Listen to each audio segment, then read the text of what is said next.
세 가지만 긴 본문의 말씀 가운데서 함께 나누도록 하겠습니다. 첫째로는 너희가 나의 말에 머물러 있으면 너희는 참으로 나의 제자들이다. 그리고 너희는 진리를 알게 될 것이며 진리가 너희를 자유롭게 할 것이다. 신학생 때부터 끊이지 않고 던져온 질문이 한 가지가 있고 외국에서 선교사로 사역을 하다가 한국에 들어와서 새롭게 던져진 질문이 한 가지가 있습니다. 신학생 때부터는 어떤 질문을 던진 것이냐면 일상에서 신앙을 가지고 살아간다는 것이 과연 무슨 의미일까? 이 질문입니다. 신학생 때부터 그렇게 질문을 던져왔습니다. 우리가 교회로 함께 모일 때 말고 일상에서 우리의 삶의 실제적이고 구체적인 영역이죠. 그 실제적이고 구체적인 영역에서 신앙으로 살아간다는 것이 무엇일까? 그게 무슨 의미일까? 그런 질문을 던져왔고 지금도 사실은 던지고 있습니다. 물론 정답은 알고 있습니다. 정답을 모르는 바는 아닙니다. 그런데 이 질문은 사실은 제 자신을 향한 질문이 아니라 교우들을 바라보면서 던지는 질문입니다. 어렸을 때는 신학생 때는 교회를 바라보면서 던졌던 질문이고, 그리고 이제 사역을 시작하고 목회를 하면서부터는 교우들을 바라보면서 던지는 질문이기도 합니다. 정답은 뻔합니다. 그리스도의 영으로 인하여 내적인 변화가 일어나고 그 내적인 변화로 말미암아 외적인 태도가 바뀌며 그 바뀐 태도가 변화된 삶의 결과물을 이끌어내고 그렇게 새로운 선택을 할 줄 알고 복음적인 가치에 따라서 선택하면서 진리를 지키는 삶을 살아가는 것, 이거 정답입니다. 이건 아주 공식적인 답입니다. 이 공식적인 답인데 과연 일상에서 교우들은 이 공식과 같이 여겨지는 이 공식과 같은 이 내용은 2000여 년 동안 단 한 번도 변한 적이 없습니다. 이 공식과 같은 정답이 그리스도인들의 대다수의 삶에 광범위하게 적용된 때도 있었고 그렇지 못하던 때도 있었습니다. 그렇다면 시야를 좁혀서 지금 우리는 일상에서 신앙으로 살아간다는 것의 의미를 알고 그것이 일상에서 영이 되고 있는가라는 질문을 던져보아야 한다고 하는 것입니다. 지금도 저는 교우들을 바라보면서 던져보고 있습니다. 두 번째 질문은 무엇이냐면 이거는 한국에 이제 나와서 2012년도를 거치고 13년도, 14년도를 거치면서 던져진 질문입니다. 그리고 지금도 던지고는 있습니다. 교회 공동체에 충성스럽다라는 것이 과연 무슨 의미일까? 교회 공동체에 충성스럽다는 것이 과연 무슨 의미일까? 이 질문입니다. 우리가 잊지 말아야 할 것은 교회라고 할 때는 예수 그리스도를 머리로 한 예수를 그리스도로 고백하는 지체들로 이루어진 구성되어진 영적인 몸을 의미합니다. 그러니 교회에 충성스럽다라고 하는 것은 본질적으로는 예수 그리스도를 따라 예수 그리스도께서 말씀하신 대로 지체들 상호 간에 믿음의 협력이 일어나는 것이 정답입니다.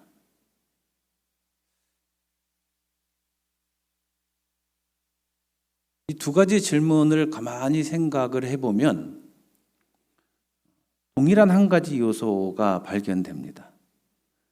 이 두 가지 질문에 다 걸쳐져 있는 핵심적인 요소는 무엇이냐면 제자입니다.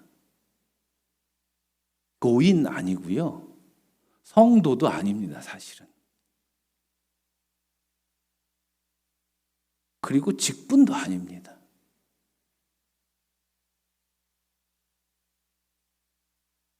성경이 핵심적으로 얘기하는 것, 예수 그리스도께서 핵심적으로 요구하는 것은 결국은 제자입니다. 그래서 이 부분을 엄청나게 그 기간 동안 과연 제자란 무엇인가? 제자화 된다는 것은 무엇인가? 제자화 시키기 위해서 교회는 무엇을 해야 하는가? 제자화되는 교회는 어떻게 변모되어 갈까? 이런 질문들로 구성된 공부를 수년 동안 한 기억이 있습니다. 그런데 가만히 보면 이런 얘기를 교회는 오랜 시간 해왔더군요. 그래서 제자화 시켜야 된다. 그래서 대표적으로 무엇을 했냐면 성경 공부. 체계적인 성경 공부를 통해서 그리스도의 일꾼들을 만들어내야 된다. 제자화 시켜야 된다. 그래서 기초서부터 해서 각 단계를 쭉 만들어서 수십 년간 적용을 해왔고, 그리고 그 과정을 다 마치게 만들었습니다. 그리고 그렇게 성경 지식으로 충만해지면 제자화 되는 줄 알고 그것에 주력한 교회들이 굉장히 많고 또 그것으로 인해서 성장한 교회들도 있었습니다. 그런데 지금의 평가는 어떨까요? 한 10여 년 전서부터 그 이후에 모든 평가는 실패였습니다. 왜? 지식으로 채워진 교인들은 결단코 성경이 제시하는 제자가 될 수 없다. 그래서 그 대안으로 발생하게 된 것이 무엇이냐면 기독교적인 세계관을 갖추는 사람들을 만들어야 제자화 되는 것이다. 그래서 아마 인터넷에 찾아보시면 지금도 캐나다에는 기독교 세계관 대학도 있습니다. 그 제자 훈련이라고 하는 타이틀로 수십 년간 제자를 길러내고, 그래서 그 사람들이 세상에서 빛과 소금의 역할을 하게 한다고 그렇게 했는데 완벽하게 교회 내에서도 교회 밖에서도 교회 내 직분에서도 교회 밖의 직업으로도 완벽하게 실패된 것을 인지한 사람들이 모여들어서 대학까지 세워서 기독교 세계관을 가르치고 있고, 지금도 캐나다에는 대학이 있어서 그 한국 사람들이 만든 대학입니다. 그래서 그 대학에서 기독교 세계관이라는 게 무엇이냐, 단지 성경 지식만을 가지고 제자화되지 않고 그렇게 하면 실패하니까 세계관이라는 것을 만들어서, 그래서 기독교적인 세계관으로 하나님의 일꾼 제자를 만들어야 된다. 그런데 그 몸부림은 저는 타당하다고는 보는데 확산되지 않았습니다. 아주 소수의 사람들만 지금도 몰려있는 것입니다. 반면에 대부분의 교회들은 무엇에 몰두해 있냐? 내적 사역, 교회 내부 사역, 거기에 몰두해 있습니다. 그래서 온갖 프로그램을 적용하기 시작을 했습니다. 그래서 하나님의 뜻에 충성스럽게 교회에서 일하면 하나님께서는 성경이 말씀하시는 대로 교회를 부흥케 해 주실 건데, 그 부흥케 해 주시는 수단의 하나로 이러저러한 사역을 해야 돼. 좋게 말하면 사역을. 사실 한국교회 내부에서 한 10여 년 전까지 사역한다는 말을 하지 않았습니다. 이거 선교단체에서 먼저 쓰던 말입니다. 그게 이제 교회 내부로 자연스럽게 젊은 세대들이, 젊은 목회자들이, 선교단체를 경험하게 된 젊은 목회자들이 교회 내부로 교회 사역을 시작하면서 사역한다라는 표현을 쓰기 시작했지, 사실은 그렇게 사역한다 이런 표현도 사실 옛날엔 쓰지는 않았습니다. 그래서 이제 행사를 시작을 했죠. 저도 한번 해본 경험이 있습니다. 제가 경험한 건 우리 함께하는 교회에서 배워간 알파 해보신 분들 계시죠? 그 알파 하는 기간 동안요, 재밌습니다. 신납니다. 알파 해보신 분들 안 계세요? 여기는? 네. 재밌지 않으세요? 신나지 않으세요? 그거 잘못했다고 그러는 거 아니에요. 예? 근데 그 경험을 하고 저는 할 때는 재밌고 너무 좋았는데 하고 나니까 이거 뭐지? 라는 질문이 생겼습니다. 이건 그냥 행사입니다. 행사. 사람을 키워내는 교회의 내적 사역이 아니라 행사더라고요. 그래서 이게 알파가 대체 뭐야? 그리고는 찾아보니 이거는 한국에서 하는 알파랑은 본산지인 영국, 시작된 그 영국에서 하는 알파는 180도 다른 겁니다. 아무 관련이 없다시피 합니다. 원래 알파는 한 사람의 가정이 다른 가정을 자기 집으로 초대해서 가벼운 다과를 마시면서 12번에 걸쳐서 그리스도에 대해서 자신의 신앙을 나누는 과정, 그냥 그 정도지 무슨 행사하듯이 한국에 오면 호기심이 생겨서 이런저런 한국에서 많이 한국 교회들이 많이 하는 행사들을 다 찾아봤습니다. TD 아주 대표적인 게 이제는 다 유행 지나갔지만 TD TD 다녀오신 분 계세요 혹시? 여기 중에 한 번이라도 다녀오신 분 안 계시죠? TD도 굉장히 좋아요. 내가 이 행사 자체가 나쁘다는 거 아닙니다. 그런 의미로 받아들이지 마십시오. 이 TD 원래는 그 천주교에서 하던 겁니다. 그리고 내적, 수양, 침묵, 조용하고 정적인 형태로 자신에게 몰두하는 시간을 갖는 게 TD였는데, 트레스티아스.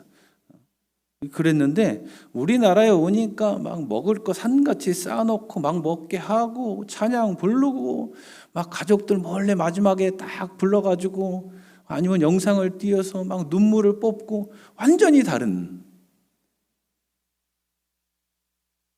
교회는 행사를 하기 시작했습니다. 그래서 교회에서 끊임없이 무엇인가를 하고 일을 하면, 즉 방송실에서 일하고, 그러니까 하나님 앞에 예배 드린다라고 나오는 생각으로 오는 게 아니라 교회 일을 한다는 생각으로 교회에 왔던 거예요. 그러니 교회 일을 하는 것을 통해서 제자화되는 것 아닙니다. 그러면 성경은 뭐라고 얘기하고 있냐? 제자란 그리스도의 말에 머물러 있는 자, 말에 머물러 있다. 말이란 예수 그리스도의 가르침이죠. 말은 예수 그리스도의 가르침이고 머물러 있다라고 하는 이 표현은 붙잡고 있다라는 표현입니다. 그러니까 예수 그리스도의 가르침을 붙잡고 있는 사람이 제자라고 하는 겁니다. 이 말을 적용하면 우리가 일상을 살아갈 때 예수 그리스도께서 가르친 대로 따라 행하려고 하는 나의 애씀이 묻어날 때 바로 제자로서 살아간다고 하는 것입니다. 성경적인 지식을 많이 알아야 제자가 되는 것 아니고요. 제가 늘 말씀드리잖아요. 그러면 제가 우리 교회에서는 제1제자게요? 그런 거 아니라고요. 성경적인 지식을 많이 알아야 제자가 아니고, 기도를 많이 한다고 제자가 아니고, 교회를 많이 한다고 제자가 아니고, 헌금을 많이 한다고 제자가 아니라고요. 분명히 성경이 가르치고 있는 것은 예수 그리스도의 가르침을 일상에서 붙들고 살아가려고 애쓰는 자, 그 사람이 제자라고요.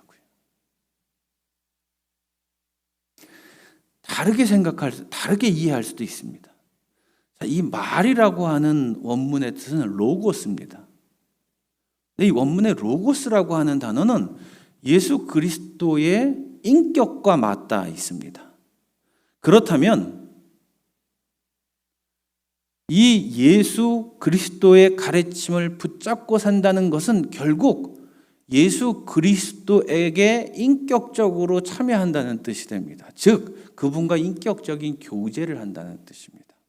그리고 그분과 인격적인 교제를 하는 것이 드러나는 것은 어떻게 증명되냐면 세상에서 1차적으로 증명되는 게 아니라 교회 내에서 증명되는 것이고, 그렇게 증명이 될 때 예수 그리스도와 인격적으로 교제하는 그 모습이 외부로 드러나는, 교회 내적으로 외부로 드러날 때, 다른 지체들에게 내부로 드러날 때 교회에 충성스럽다 라고 표현할 수 있다는 것입니다.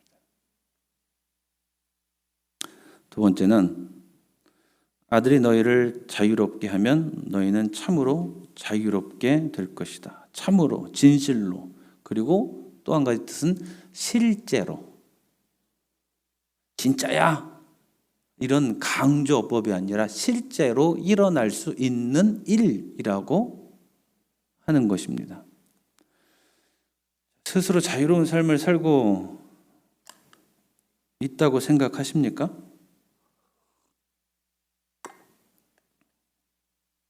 믿음이라는 것은 한편으로는 예수 그리스도께서 나를 불러주시고 내가 그분께 응답함으로 말미암아 내 안에 믿음이, 은혜로 말미암아 믿음이 생겨나고, 그리고 그 믿음 안에서 살아간다라고 고백하는 것, 이것이 우리의 믿음의 한 표현 방식 아닙니까?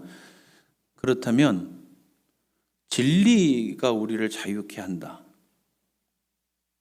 그러면 우리가 던져봐야 되는 질문이 세 가지가 있습니다. 우리는 무엇을 잡으려 하면서 살고 있을까? 첫 번째는 우리 인생 가운데 무엇을 손에 쥐려고 애쓰며 살고 있을까? 혹은 누구를 손에 쥐려고 애쓰며 살고 있을까? 두 번째 질문은 우리는 무엇을 혹은 누구를 놓지 않으려고 애쓰고 있을까? 세 번째로는 우리의 인생은 지금 무엇에 혹은 누구에 매여져 있을까? 이 세 가지 질문에 답을 해봐야 합니다. 이건 제가 만든 질문이 아닙니다. 정확하게 말씀드립니다. 제가 만든 질문이 아니라 제가 좋아하는 신학자가 던진 질문입니다.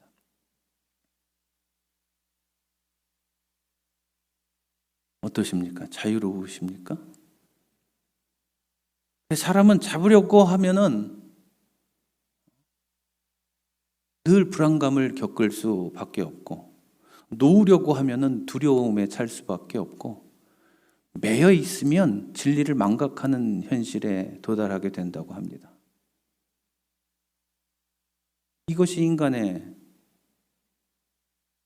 실제적인 처지라고 하는 것입니다. 그렇게 진리가 우리를 자유케 한다는 그 말은 무엇인가 어떤 것에 의해서 나의 노력 없이 그냥 믿어요 라고 생각하거나 혹은 말한다고 해서 우리의 삶이 자유로워지고 우리의 영혼이 자유로워지는 것이 아니라, 그 진리를 바라보기 위해서 우리의 삶의 방향을 돌리고 잡으려 하지 말 것을 알아가고 놓아야 할 것을 깨달으며 매여 있는 것을 풀어낼 때 그때에 자유롭게 된다라고 하는 것입니다. 세 번째는 그런데 내가 진리를 말하기 때문에 너희는 나를 믿지 않는다. 너희 가운데서 누가 나에게 죄가 있다고 단정하느냐? 내가 진리를 말하는데 어찌하여 나를 믿지 않느냐?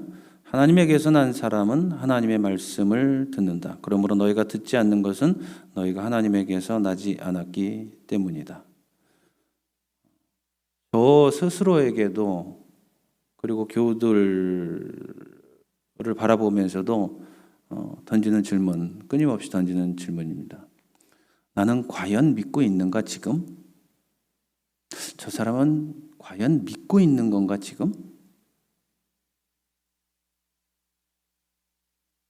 교회 공동체 내에서 직분을 맡아서 그 직분에 충성스럽게 살아가고 때로는 자기의 것을 희생해서 헌신해 주시는 모습을 보면 굉장히 감사합니다. 정말 고맙고 기도할 때마다 사실 목사 입장에서는 한마디라도 더 기도할 수밖에 없게 됩니다. 한 공동체를 책임지고 있는 리더로서는 그냥 자연스럽게 그렇게 더 기도할 수밖에 없게 됩니다. 감사하기 때문에. 그런데 과연 제 질문은 이겁니다. 모든 행위들이 진정한 믿음에서 시작된 행위일까? 그거는 어느 누구도 판단할 수 없습니다. 제가 감히 이건 아니야, 이건 그래, 그렇게 말 못합니다. 왜? 그 사람의 마음에 동기가 무엇인지를 알아차리기는 거의 희박하기 때문에 그렇습니다. 하나님은 아시겠지만 그래도 하나님이 저에게 알려주실 것 같지는 않아요. 그런 것까지. 근데 모르겠습니다. 그래서 던지는 질문입니다. 과연 나는 지금 믿고 있는가? 과연 저 사람은 지금 믿고 있는 걸까? 외적으로 보면 오래 다녔고 빠지지 않고 희생을 마다하지 않고 봉사 철저히 하고 모든 것을 다 합니다. 정말 감사하고 좋아요. 그리고 때로는 참 믿음이 좋아 이렇게 생각이 들 때도 있고 또 그렇게 표현할 때도 있습니다. 그럼에도 불구하고 혼자 기도할 때는 과연 믿는가? 지금 나는 과연 믿는가? 저는 특히 설교하기 싫은 본문을 설교하고 나면 저녁 때 기도할 때 제 스스로에게 이 질문을 던집니다. 나는 과연 믿음으로 이 말씀을 전달했을까?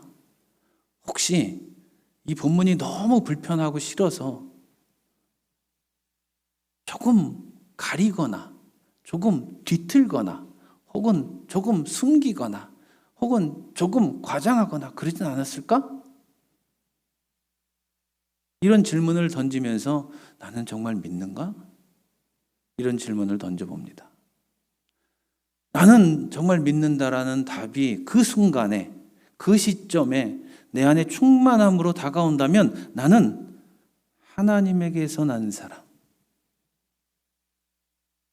이 하나님에게서 난 사람이라는 것을 확정되고 고정된 실체라고 생각하지 마십시오. 항상 어제도 오늘도 내일도 그렇지 않습니다. 인간은 그럴 수 없습니다. 어제는 그랬을 수도 있고 어제는 안 그랬을 수도 있고 그러나 오늘 그렇고 오늘은 안 그렇고 내일은 그러고 싶고 혹은 안 그러고 싶고 항상 변하기 때문에 냉정하고 정확하게 표현하면 지금 나는 이렇다, 지금 나는 이렇지 않다 라고 이야기할 수는 있어도 어제도 그렇고 오늘도 그렇고 내일도 그래. 어제도 나는 하나님을 사랑했고 오늘도 지금 하나님을 사랑하고 내일도 나는 하나님을 사랑해 라고 확정적으로 그 어느 누구도 말할 수 없다는 겁니다.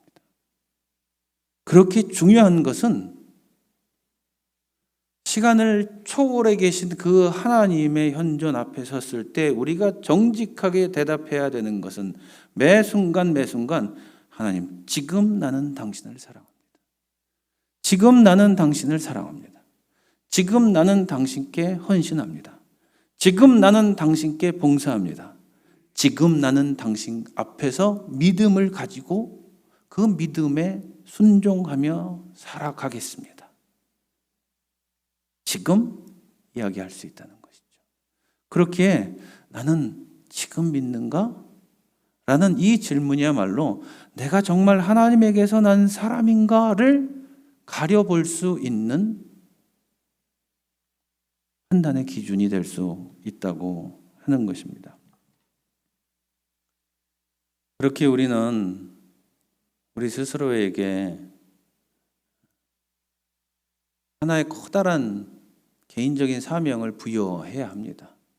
그것은 하나님의 제자가 되어가고 있는가, 제자로 살아가고 있는가입니다.